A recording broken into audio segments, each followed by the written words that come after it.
Nilai kontrak sudah disetujui sejauh ini dan bahkan sudah dibocorkan oleh beberapa media, termasuk media di Kanada sudah membocorkan bahwa John Headman akan menerima sekitar 40.000 US dollars, ya, mungkin itu sekitar hampir 700 juta per bulan.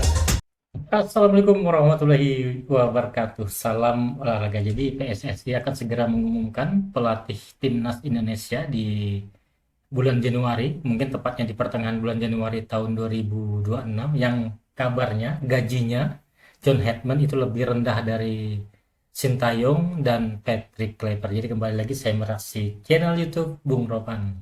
Jadi kita saksikan bersama aja apa kata Bung Ropan.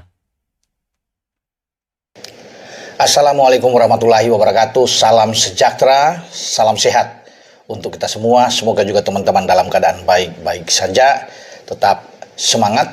Dan John Headman sudah dipastikan akan datang dan diumumkan pada Januari 2026. Perkiraan bahwa PSSI akan mengumumkan setelah Natal atau di akhir tahun 2025, saya pikir akan bergeser. Kenapa? Karena saya coba untuk berbicara kontak dengan Ketua Badan Tim Nasional Pak Sumarji. Pak Sumarji juga mengatakan bahwa memang pelatih kepala, Sumarji tidak menyebutkan siapapun itu, mau John Headman, ya, tapi pelatih kepala Tim Nasional Indonesia akan diumumkan pada bulan Januari.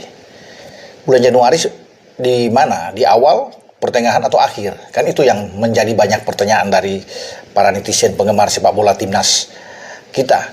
Nah, ada yang berbicara bahwa di awal, pertengahan atau akhir, tapi menurut saya, ya, kalau saya berbincang, karena PSSI atau BTN itu sedang menyiapkan semua berkas-berkas dia, melengkapi semua, ya.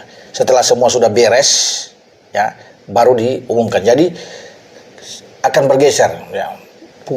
Mungkin saja bisa dipercepat di di awal Januari, tapi saya berpikir itu di pertengahan kalau nggak salah. Ya, di pertengahan Januari itu diumumkan dan John Headman akan ke Indonesia sudah pasti. Ya, ketika diumumkan dia berada, diperkenalkan oleh PSSI sebagai nahkoda baru tim nasional kita dan dia segera bekerja. Ketika datang langsung bekerja, sudah dikatakan bahwa dia akan mengambil keluarga dia untuk tinggal menetap di Indonesia agar lebih fokus. Nah, itu yang paling bagus.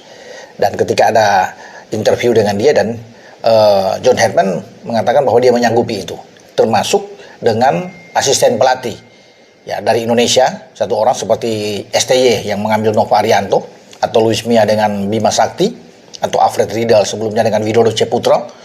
Dan itu yang akan dilakukan oleh John Headman, siapapun itu.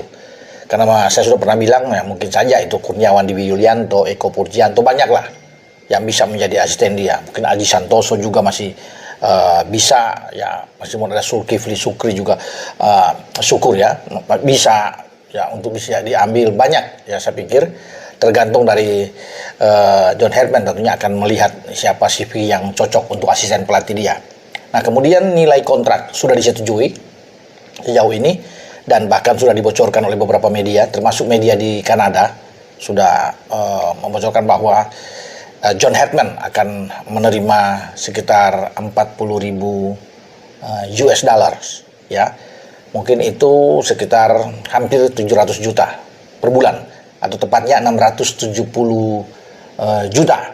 Jadi kalau dilihat dengan angkanya, ini yang membuat PSSI itu bisa jatuh deal dengan John Headman, ya. Karena di compare dengan gajinya STY atau dengan Patrick Kluivert, dia masih jauh lebih rendah.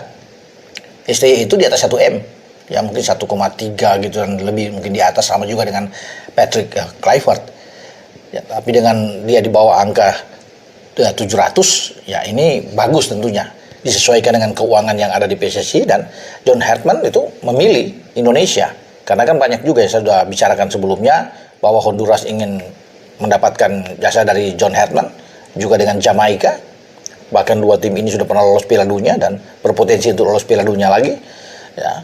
Dan tetapi dia punya tekad lain, tentunya ingin membangun sepak bola Indonesia lagi, merasa tertantang untuk bisa membasuh tim nasional Indonesia dan dia bisa menerima Indonesia. Ya, suatu kabar yang bagus tentunya untuk kita semua dan kita berharap yang terbaik. Sejak pasca pemecatan dari pelatih sebelumnya Patrick Kluivert yang bekerja tidak sampai 10 bulan untuk kemudian diberhentikan karena kita gagal di putaran keempat Piala Dunia Zona Asia di grup B. Nah, John Herdman punya tugas 2 tahun plus 2 kan, dikontrak sampai 2027, kemudian akan dievaluasi, oke semua berjalan dengan baik, ditambah dengan 2 tahun lagi sampai 2030, karena targetnya ingin Indonesia itu hadir di Piala Dunia 2030. Tapi target sesungguhnya yang bikin PSSI yang dalam waktu dekat yaitu ya membawa Indonesia itu ke perempat final di Piala Asia. Piala Asia itu akan berlangsung pada 2027 di bulan Januari. Ya Februari akan datang tuh di Arab Saudi dan di sanalah Herdman ditantang untuk bisa meloloskan. Sebelumnya kan STY membawa tim kita itu ya keluar dari fase grup walaupun itu dibantu oleh Kyrgyzstan ya dari hasil pertandingan lain, tapi kita lolos di 16 besar sebelum digebuk oleh Australia, kita kalah di 16 besar.